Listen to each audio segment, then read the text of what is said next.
Assalamualaikum warahmatullahi wabarakatuh. Perkenalkan, nama saya Ihsan Amiruddin dengan NIM 2311547. Di sini saya akan mempresentasikan hasil dari analisis dan formulasi strategi bisnis manajemen strategik. Untuk profil kelompok yaitu ada saya sendiri, kemudian ada Aditya Akbar Kausar dengan NIM 2311548, ada Erangga Bagus Armadani dengan NIM 2311521, kemudian ada Krisna Karisma Nugroho dengan NIM 231154227, dan terakhir ada Rifki Ahmad dengan NIM 2311516. Oke, untuk profil perusahaan di sini kami menamai yaitu JMK 48 atau Jogja Minum Kopi 48. Nama dan bidang usaha JMK 48 yaitu coffee shop dan co-working space modern berbasis kopi specialty lokal.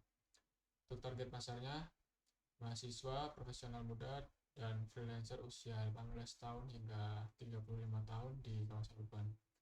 Produk utama kopi specialty, manual brew dan espresso, black meal, dan paket kerja atau meeting space. Untuk layanan pendukung wifi cepat, ruang meeting kecil, sistem pemesanan via aplikasi, dan program loyalitas. Selanjutnya, untuk latar belakang di sini dari segi permasalahan, coffee shop umumnya di kota besar cenderung ramai dan bising, kurang nyaman untuk bekerja fokus. Banyak kedai kopi tidak menyediakan ruang kerja yang memadai atau colokan terbatas dan wifi lambat. Konsumen muda kesulitan menemukan tempat dengan kualitas kopi baik sekaligus suasana produktif.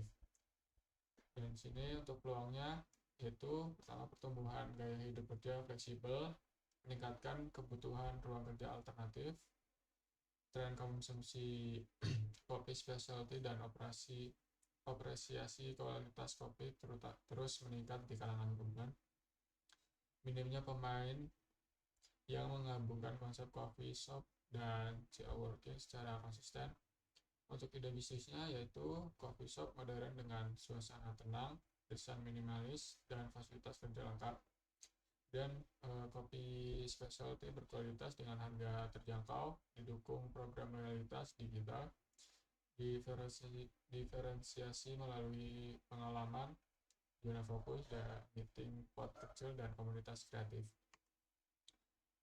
Untuk visi misi dan core values yaitu fondasi anak perusahaan, visi menjadi coffee shop pilihan utama bagi generasi muda urban untuk bekerja, berkarya, dan terhubung dengan komunitas melalui pengalaman kopi berkualitas.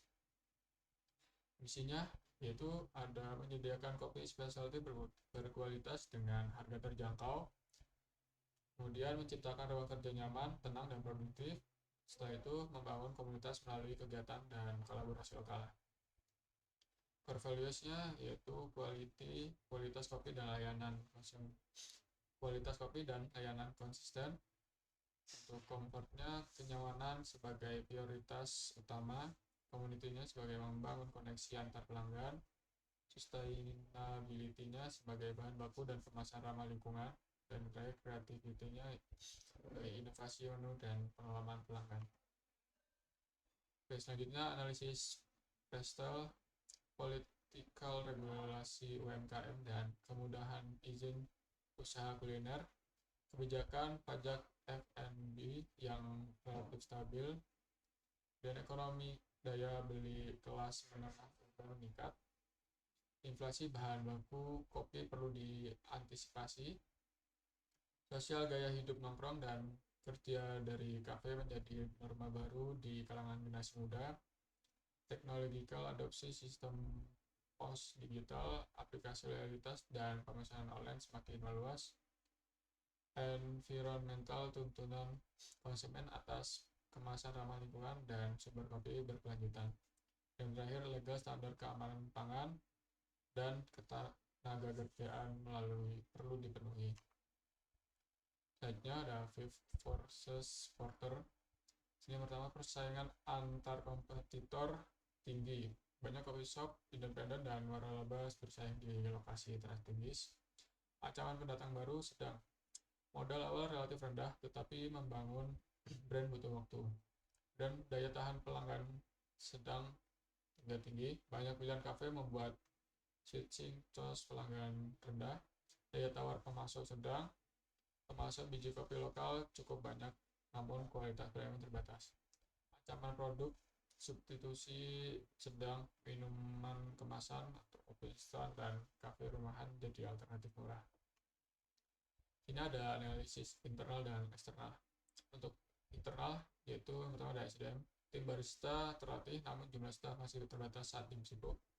Kemudian ada teknologi, sistem pos dan aplikasi pemesanan sudah berjalan melalui perlu integrasi loyalitas.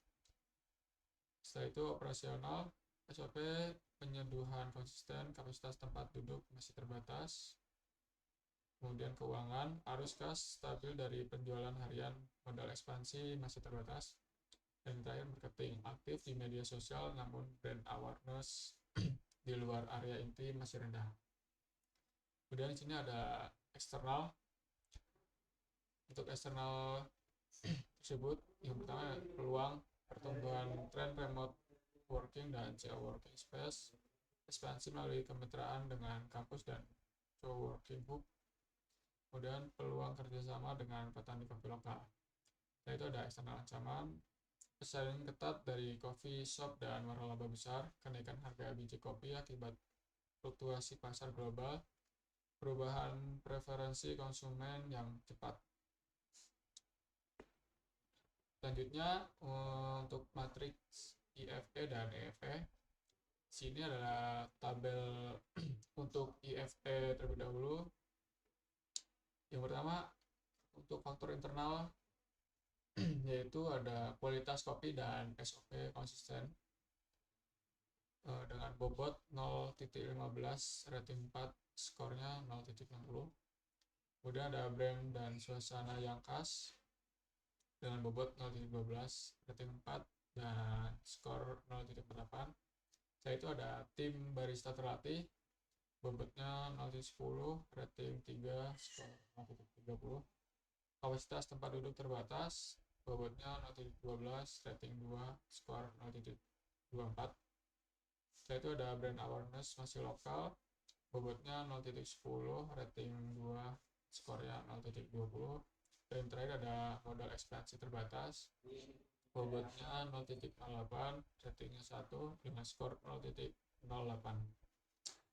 Untuk totalnya yaitu dengan bobot 1 dan skornya 2.43. Kemudian di sini ada faktor eksternalnya dengan yang pertama tren remote working meningkat, bobotnya 0.15, rating 4, skor 0.60.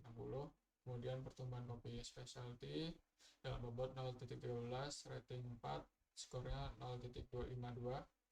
Kemudian ada kemitraan dengan kampus atau komunitas, bobotnya 0.10, rating 3, skor 0.30. Kemudian persaingan ketat coffee shop dengan bobot 0.15, rating 2, skor 0.30. Kenaikan harga bahan baku dengan bobot 0.12, rating 2 dengan skor 0.24. Kemudian perubahan tren konsumen cepat dengan bobot 0.08, rating 2 dengan skor 0.16. Dengan jumlah total bobotnya yaitu 1 dan skor 2.12. Oke, lanjut. Di sini ada analisis SWOT. Yang pertama strike atau kekuatan, kualitas kopi specialty konsisten, suasana dan desain ruangan khas, tim barista terlatih, loyalitas pelanggan inti yang kuat. Kemudian ada weakness, kelemahan, yaitu ada kapasitas tempat duduk terbatas, brand awareness masih lokal, modal ekspansi terbatas, dan ketergantungan pada satu lokasi. Kemudian ada opportunities dengan pertama tren kerja remote atau hybrid meningkat, pertumbuhan pasar kopi specialty, kemitraan dengan kampus dan komunitas. Terakhir ekspansi ke kota sekunder. Kemudian ada threat sebagai ancaman. Pertama persaingan ketat coffee shop dan waralaba, kemudian kenaikan harga bahan baku, perubahan tren konsumen cepat, terakhir kondisi ekonomi makro tidak stabil. Selanjutnya ada strategi SWOT. Ini Pertama ada SO, Strength dan Opportunity. Perluas kapasitas dan buka cabang baru di area kampus atau coworking hub, memanfaatkan brand yang sudah kuat. Kemudian kembangkan program kemitraan B2B dengan komunitas kerja remote menggunakan kualitas produk unggulan. Kemudian ada WO, Weakness dan Opportunity. Gunakan dana dari kemitraan atau investor untuk menambahkan kapasitas tempat duduk, yaitu bangun brand awareness lebih luas lewat kolaborasi dengan platform kerja remote dan komunitas digital. Kemudian ada ST, Strike dan Treat. Pertahankan loyalitas pelanggan dengan program membership untuk hadapi persaingan ketat. Kunci kontrak jangka panjang dengan pemasok kopi lokal untuk stabilkan biaya bahan baku. Terakhir ada WT, Weakness dan Treat. Fokus efisiensi operasional di satu lokasi unggul dan sebagai ekspansi agresif. Diversifikasi pemasok untuk mengurangi risiko ketergantungan dan fluktuasi harga. Kemudian generic strategi Porter, pilihannya yaitu cost leadership, differentiation, terpilih high focus. Alasan pemilihan differentiation yang pertama sebagai bisnis baru, bersaing lewat harga murah, sulit melawan pemain besar dengan skala ekonomi. Kemudian diferensiasi melalui kualitas kopi specialty, suasana kerja yang nyaman, dan pengalaman komunitas lebih mudah membangun loyalitas. Dan terakhir segmen target, lebih sensitif terhadap pengalaman dan kualitas dibanding harga semesta. Itu ada unsolved metric, market penelitian prioritas, meningkatkan frekuensi kunjungan pelanggan lama melalui program loyalitas digital dan promo member. Product development, mengembangkan menu baru untuk pasar yang sudah ada. Market development, membuka cabang baru di kota sekunder atau area kampus lain dengan profil pelanggan serupa. Diversification, ekspansi ke produk turunan seperti kopi kemasan, retail atau pelatihan barista. Selanjutnya Blue Ocean strategi. Sini ada Red Ocean, bersaing harga dan lokasi dengan kompetitor sejenis. Fokus pada pasar yang sudah jenuh dan diferensiasi produk minim. Untuk Blue Ocean menciptakan kategori coffee dan coworking yang minim pesaing langsung. Fokus pada pengalaman dan komunitas, bukan harga. Membangun ruang pasar baru yang belum tergarap. Untuk RC framework, yaitu untuk eliminate, yaitu antrian kasir lambat, reduce-nya ada kebisingan ruangan, price-nya kenyamanan dan wifi, dan terakhir create zona fokus dan meeting pot. Yaitu ada tujuan strategi 3 tahun. Selama 3 tahun ekspansi cabang,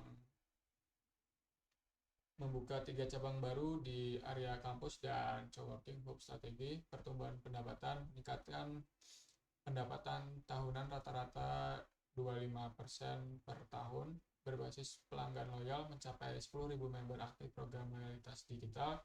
Brand awareness, menjadi top of mind coffee shop untuk kerja di kota target. Keberlanjutan 100%, kemasan ramah lingkungan dan sumber kopi bersertifikasi. Oke, selanjutnya ada KPI. Untuk sasaran pertumbuhan pendapatan dengan indikator KPI Revenue Growth Rate, targetnya lebih dari sama dengan 25% per tahun. Kemudian ada ekspansi cabang dengan indikator jumlah cabang baru beroperasi, targetnya 3 cabang dalam 3 tahun. Yaitu ada loyalitas pelanggan dengan indikatornya jumlah member aktif dan repeat purchase rate. Targetnya 10.000 member, repeat rate lebih dari sama dengan 40%. Dan itu ada brand awareness, tingkat kesadaran merek dan engagement sosial media dengan target top 3 brand recall di area target. yaitu kepuasan pelanggan dengan indikator Customer Satisfaction Score dengan target lebih dari sama dengan 4,5 atau 5, yaitu ada efisiensi operasional dengan indikator Food Cost Ratio dan waktu layanan rata-rata. Targetnya food cost yaitu kurang dari sama dengan 30%, layanan kurang dari sama dengan 5 menit. Satu yang terakhir, keberlanjutan dengan indikator persentase kemasan ramah lingkungan, targetnya 100% pada tahun kedua. Selanjutnya ada roadmap implementasi. Di sini kami ada 3 tahun. Untuk yang tahun pertama yaitu fondasi dan penguatan, optimalkan operasional cabang utama, luncurkan aplikasi loyalitas digital, bangun kemitraan awal dengan kampus. Pada tahun kedua, pertumbuhan dan ekspansi, buka 2 cabang baru di area strategis, kembangkan menu produk baru, perkuat brand awareness regional. Dan pada tahun ketiga, penguatan dan keberlanjutan, capai 10.000 member aktif, 100% kemasan ramah lingkungan, dan evaluasi peluang diversifikasi produk. Oke, untuk yang terakhir, kesimpulan untuk ringkasan strategi, Kalma Coffee memposisikan diri sebagai coffee shop modern dengan diferensiasi melalui kualitas, kenyamanan, dan komunitas. Strategi pertumbuhan diprioritaskan pada penetrasi pasar dan pengembangan produk sebelum ekspansi geografis agresif. Pendekatan Blue Ocean menciptakan kategori baru yang menggabungkan coffee shop dan ruang kerja produktif. Tujuan 3 tahun didukung KPI terukur untuk memastikan eksekusi strategi berjalan sesuai target. Kemudian untuk rekomendasi utama yaitu ada investasikan dalam program loyalitas digital sebagai prioritas tahun pertama, yaitu jalin kemitraan strategis dengan kampus dan komunitas kerja remote. Kemudian pertahankan konsistensi kualitas sebagai fondasi diferensiasi brand. Kemudian yang terakhir, pantauan KPI secara berkala dan sesuaikan strategi berdasarkan data performa. Oke, mungkin cukup sekian yang bisa saya sampaikan. Kurang lebihnya saya mohon maaf. Terima kasih. Wassalamualaikum warahmatullahi wabarakatuh.